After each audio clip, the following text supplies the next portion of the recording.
It's a great day for Razorback Athletics when you're able to name a facility after a donor who's given so much to the university. Absolutely. There's some names of our legendary coaches and legendary players that are synonymous with Razorback baseball, but they're two family names from a support standpoint that are legendary with Razorback baseball, and that's the Baum family name and the Walker family name. And to be able to use a generous donation that we recently received from the Walker Foundation to mesh those two names together and now call our baseball venue Baum-Walker Stadium is a proud day for all of us associated with this athletic department and our baseball program. Going back to well before you were here, they made it a point to make sure to give back to the university, whether it's the Baum Stadium, to help get that facility built, or you look at the Walker Indoor Pavilion, just everything they've done for this university. Yeah, absolutely. I mean, the Walker family, Willard and Pat, did not have the pleasure to meet them prior to my arrival here, but Mike Walker and then Mandy Mackey with the foundation, they've kind of carried that philanthropic vibe forward, and especially in support of our baseball program. There's so many things and so many aspects of our athletic program in this university and this community that they support, but baseball is first and foremost their love. When you look at that donation that they've recently given to help build that facility, how important was that to get that kick started, and what were the conversations like with Johnny Mike to get that going? Well, when you're building a facility like we're doing, a $20 to $25 million facility for your baseball program, you need that lead gift that shows that you're serious about that to other donors, and so very, very important. And Johnny Mike and the Walker Foundation, they was one of the first people we called on because of their generosity in the past and their tie to baseball, and they were very receptive from the start for this project first and foremost, and to continue to support our baseball program. Johnny Mike's not a guy that likes to be out in public, and he's now going to be even more.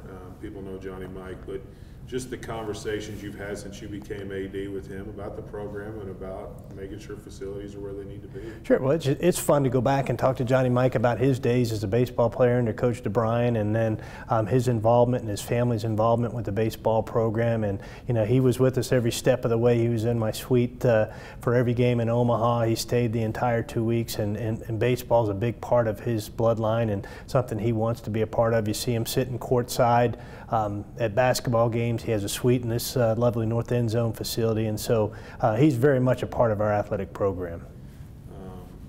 When you deal with donors, because that's part of what you do, I mean, the relationship, and I'm going to talk to Johnny Mike, I think, next week, but just the relationship you have to build with the donor and build that relationship to be able to do the things you do. Sure, and I think that relationship first and foremost starts with listening to what's important to the donor and what's important to them about the athletic program and what they're supporting, and obviously baseball, very important to Johnny Mike and very near and dear to his heart. And so that's the first thing when you're developing relationships with your donors. I think it's most important is to listen to what the donor's saying about what their passion is for your program and really what they want to see successful. Some, it's particular to one sport or one coach or one program. For some, it's the entire athletic program. And I think the Walker name is synonymous with Razorback Athletics, and there's a broad-based support for our athletic program. But Johnny Mike's got that passion for baseball for sure. And athlete experience, fan experience while they're on this campus is important. You never know when they're here or 20 years down the road. No, you're exactly right, and that, as you said, Johnny Mike is a former student athlete who had a great experience under Coach DeBryan, and he had a great experience as a season ticket holder, as a donor, and so it's so important that everybody's treated with the same level of respect, regardless of if they have given you $1 or given you a 7-figure gift. So the name change is official today. What's it like saying Baum-Walker Stadium at George Cole Field? Well, it rolls off my mouth now, Baum-Walker. I've said it enough as I've kind of made this pitch to the Walker family and the foundation and to our board and to our chancellor, and I think you'll see that really start to turn over in some of our printed materials as we head into the 2019 baseball season, and then we'll slowly start to chip away at some of the major signage in and around the venue to officially brand that as Baum-Walker Stadium moving forward. Coach Van Horn mentioned the other day about how he's kind of looking at things and all the meetings that are going on for the facility that you guys are going to build. Where is that stage right now? We're in the throes of the design stage right now, where we're meeting with our coaches and some of our student athletes and our architects and our construction team to design the best and first-class facility for our baseball program, and one that's driven by the experience of our student athletes. We're 15 days away from the start of baseball season. Pretty exciting, and hopefully the weather will turn a little bit. We'll get a little warm, but I think we're sold out on season tickets. There's a great expectation, a great anticipation, and Razorback fans love the start of baseball season, and that's a great deal to do with Coach Van Horn and the program that he's built, following on the heels of the program that Coach DeBryan built. When you have to stop selling season tickets for a sport, what's that mean for an AD? It's pretty special, and it doesn't mean that we're going to necessarily expand Baum Stadium, but it's great to have greater demand than there is supply, and it creates an excitement and energy. And now we have a waiting list for season tickets, we have a waiting list for suites, and that speaks volumes about the support that we receive across the state from Razorback fans and the passion they have for not only our baseball program but Razorback athletics. Did the track naming go through today too? Yeah, the other resolution? Yeah. Yes. So you're also going to build facilities for the track, and I think one of those is going to bear the name of a former athlete. With that and what you're doing for the track team and the naming of that facility.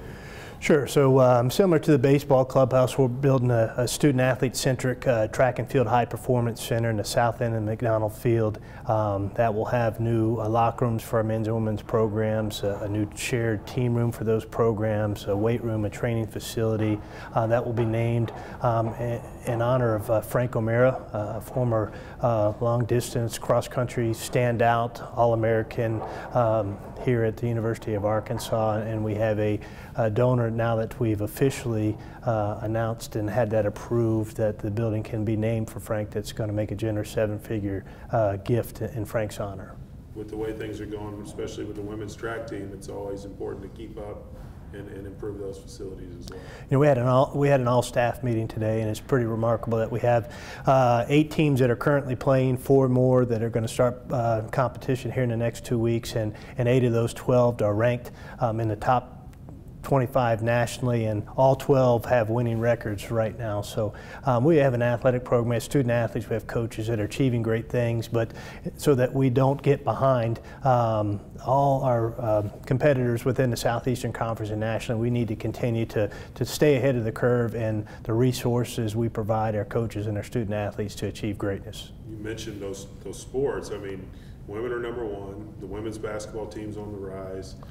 Men's basketball team looks like they're turning it around. You got softball coming off that run, their highest ranked ever. I mean, with the way you guys are going right now in the spring, it looks pretty promising for your athletics. Sure, I'll try to run them all down for you. Right now, women's indoor track and field is ranked #1 in the country. Men's indoor track and field is ranked 9th. A preseason ranking for our women's golf team, they're ranked 6th nationally. Our men's golf team is ranked 14th. Women's gymnastics is ranked 24th. Our women's swimming team is just outside of the top 25 at number 26, and the next one receiving votes. And then you talk about what Mike Neighbors is doing with their women's basketball team, the first 4-game SEC winning streak in a long time, sitting at 16-5, and that young men's basketball team that Coach Anderson's been molding this season. They're starting to play better, starting to play defense the way he wants them to play defense, and if we can put that offensive juggernaut that we have with Mason Jones and Isaiah and Daniel in the middle, I think we've got a chance to get stronger in men's basketball as the season progresses.